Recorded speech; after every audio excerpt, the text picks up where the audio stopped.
Welcome to another video on the dark side of Crestone, Colorado, the Baca Grande Property Owners Association. In this video, I'd like to talk about the arson at 1190 Beaver Trail, Crestone, Colorado. What a lot of people don't know about this property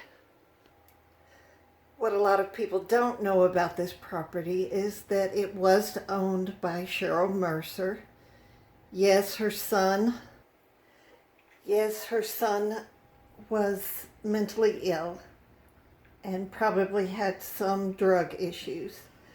He had been removed from the home, and a contractor was living there named John Lilo. He had been contracted and had actually hauled off much debris while he was there at a cost of thousands of dollars. He woke up one morning around August 17th, August 18th of 2020 with Saguache County Commissioners Ken Anderson and Jason Anderson in his home, waking him up. So not only did they trespass, they were breaking and entering. They told him we wanted to see if anybody was here. Now, John Lilo called the Saguache County Sheriff's Department, at which time he was told that we kind of let Crestone handle their own affairs. So they would not file a police report. He did file a police report with a female officer who subsequently left the department, and then the matter was no longer investigated. On September 9th of 2020, the home was torched, arsoned. On August 18th of 2020, about the same day that Jason Anderson and Ken Anderson, the brother commissioners, broke into John Lilo's home, or Cheryl Mercer's home there. They had a meeting at which time they discussed the property. The Baca Grande Property Owners Association had gotten a default judgment, which the judges give them a lot of default judgments for after not serving summons, as they did in my case. So the Saguache County Board of Commissioners were discussing this home and said the building should be burned and there will be less debris that is to be taken to the landfill. So it was supposedly about the demolition of the home. And they go on to say after they burn the structure, they can haul it off. The vote was 2 in favor, 1 against. These are on their websites. So then on September 9th, the structure was arsoned. This film was made by Bob Wonder. As you see, there's no fire trucks. There's no sound of approaching fire trucks. Bob Wonder lives next door or in the same block as the Baca Grande Property Owners Association Fire Department. So the fire department failed to show up, and when they did show up, they did not start putting the fire out. John Lilo told me that someone named Jimbo said, "Let it burn." But it is fair to note that there were no permits pulled. Right, there were no permits pulled. This was an illegal fire. It was an arson that pretty much the Saguache County Sheriff's Department is not investigating. As they did in my case, they pretty much act as intimidators and at the behest of the Baca Grande Property Owners Association and the Commissioner's Department. Now, the day after that meeting, August 19th, a administrator for Saguache County resigned, and stating illegal activity. If you continue operating illegally and pretend you don't, it's illegal. Center Post Dispatch stated the second county administrator in less than a year has resigned from his position. They could somehow become entangled in illegal dealings. Mr. Simpson had a strong financial background, 20 years in the Army as a financial go-to person, another 20 years with Austin, Texas firm as a CFO, and a certified public accountant. Now, Ken Anderson and Jason Anderson have resigned at this point. They are no longer on the Saguache County Board of Commissioners. I believe this is Jason. And Ken is in this happy bunch. But I believe that is the group that was, on the board when the place was arsoned. When I first heard about the fire, the rumor was, or what the Baca Grande Property Owners Association told everybody, well, it was a meth house. It just needed to burn. So nobody cared that arson was committed until I found out that Miss Mercer was paying thousands of dollars trying to come into compliance with the she was trying to come into compliance with the Baca Grande Property Owners Association, just as I was, just as Beardo Sandy was. But once you get on their list that you're not deserving of their mercy or favor, then you are targeted and you are run out of your home by fraud, by arson, by harassment. And I believed it was a drug house until they were telling everybody I was a violent criminal.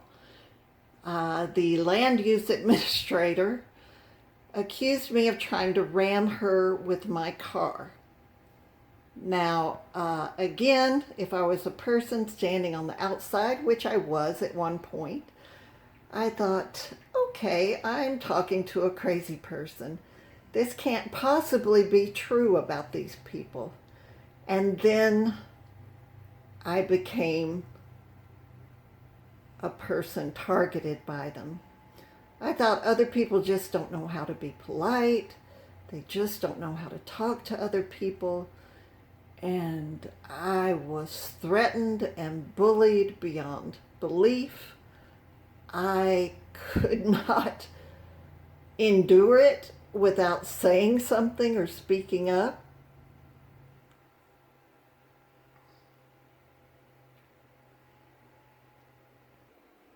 Just to recap, this was one of my violations, and that, and clearing a little land, pallets on top of each other. Oh, that's my neighbor's house, who was not charged with any violations. Sorry. Yeah, there's his house again.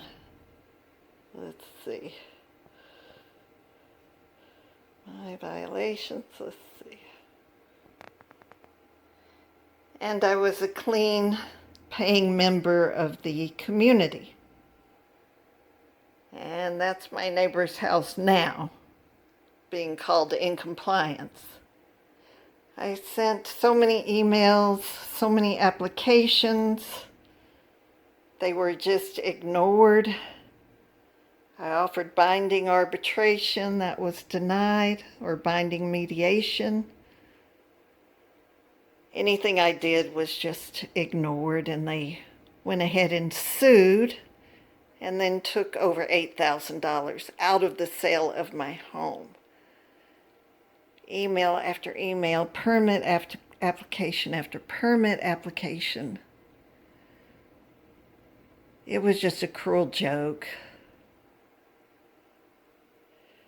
And finally, as you see from my previous documentaries, that so much money has been wasted by this administration, consisting of Ed Sabarbaro, Steve Dawson-Back, and Mark Repp, supported by Kathleen Kennedy, Joe Buckley, Claudia Wolf, and Judy Rose.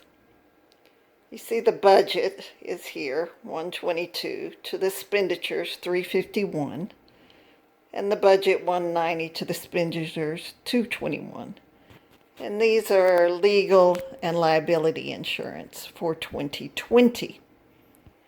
In short, the 2-year spending from 2017-2018 was $2,011, and 2019 to 2020, let's just call it a good $1 million. And yes, the 2020 spending did come to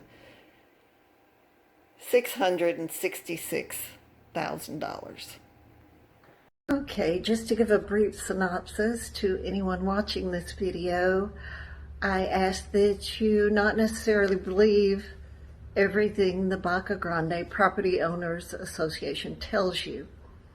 They convinced everyone in the community that 1190 was nothing but a drug house and deserved to be burned down. So nobody was concerned about the vigilante justice and the arson that was committed. Now, these are the same people that told everybody I'm a violent criminal. Connie Estrada, the land use administrator, accused me of trying to hit her with my car twice. Let me back up and give you a brief synopsis. It gets so crazy so quickly that, even I was dumbfounded. You barely have time to respond to one thing coming at you. Something else is also. Let's see. I petitioned and put in permits for a wind turbine. They don't allow wind turbines for renewable energy purposes. No good reason why, but they do not allow them in Chalet 1, and if you try to put them up, this is what you'll get. I also inquired about starting a drug rehab, drug halfway house in Crestone. There's a big drug problem there. And I think that kind of cast shadows on me in their eyes. And then I also tried to put up a prayer space and began by clearing a little land. Anyway, the violations started coming. A little garden bridge I had put up, and that was not a construction project. It was just a little garden bridge, a little garden fence that was just a little plastic stake and hammer type, a little aesthetic looking thing, not a construction project, was put up. A pile of sticks, a couple of pallets on top of each other that were in my backyard. And none of this was really visible from the street. So they did trespass on my property, take these pictures, and then violations and fines started pouring in. I was sent a notice of a land use meeting at the Baca Grande Property Owners Association banquet hall. When I showed up, nobody was there. I so wanted to avoid Connie Estrada, who's the land use administrator, that I didn't go to her office and ask where the meeting was. I just left. And when I did, she was following me. I pulled over twice to try to get her to stop following me, get her off my bumper, at which time she went about 5 miles an hour and I was behind her. I kept going the same direction because that's the direction I was going, but I did film her. She later went to the sheriff's department and said I tried to hit her with my car twice. They come to my house, intimidating me, and she files charges, she files a restraining order. I sent emails to the POA, of which she was, went to land use at POA.com, not her name, but then she files violation of the restraining order. So it just goes on and on, just ridiculous stuff. Charged me with a violation for having a shed, which is allowed, but it didn't matter. And no matter how many times I tried to cure the violations, they ignored those efforts and ignored any permit applications. The new owner came in and cured the violations with $35 in a permit application, which is definitive proof that they were only harassing me.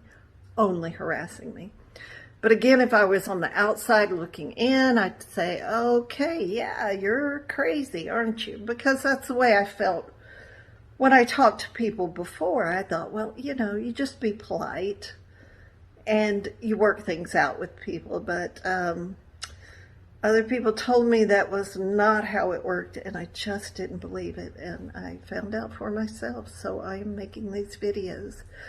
But I ask, as far as the fire at 1190 Beaver Trail, need to understand that it was a human being, a woman, Cheryl Mercer, that had put her time and money into that property, and the POA got a judgment by default, just as they did me. They got a judgment by default. They did not serve me a summons. They knew where I was during a pandemic, but did not serve a summons, did not send a certified mail. They just published a notice in the Crestone Eagle, and that was good enough for the judges. And the judge gave an order by default. Another judge in my case was a member of the Baca Grande Property Owners Association. So you get caught up in this small town injustice nightmare system. And my advice, if you're thinking about moving there, it's a roll of the dice. But, I take this personally. This was a place I chose as my home. And people don't have a right to do something this nefarious to another person because your system is broken.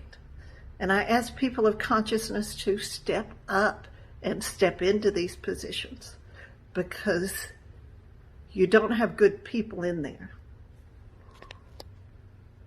And it does pain me to say that Connie Estrada, the land use administrator, is troubled. She has 2 DUIs, a long history of methamphetamine abuse, pills and alcohol, which she still struggles with. As someone in recovery, I don't want to disparage anyone with an illness, but she should not be an administrator and able to make such life-altering decisions about people's lives. I think the reason she will never get fired is because she knows too much, especially who committed the arson at 1190 Beaver Trail. Who knows how or why this happens? This is a small rural community. Perhaps people go to these positions because it will benefit their business, their property, or maybe they had a position in life where they felt they weren't very respected. Perhaps they were a truck driver or a retired cop. Perhaps somebody made them feel small or hurt them in some way. They might view others as being more successful, having an easier life, enjoying life in a different way than they had it. Maybe they're wealthier, healthier, more likable. But kind of like the fraternity boys that are hazed during their rush and end up hazing others. Instead of developing a compassion, they go for the payback. It's a sad human condition, for sure. I can say that one individual has come forward talking to the ATF. Thank you so much. It's time to end this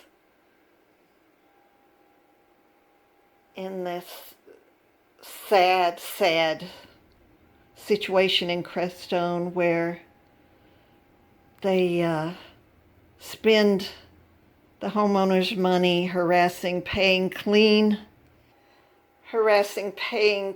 members, mentally ill members, minority members, and letting the trashy unfinished home slide. So thank you for watching this video. Stay tuned for more.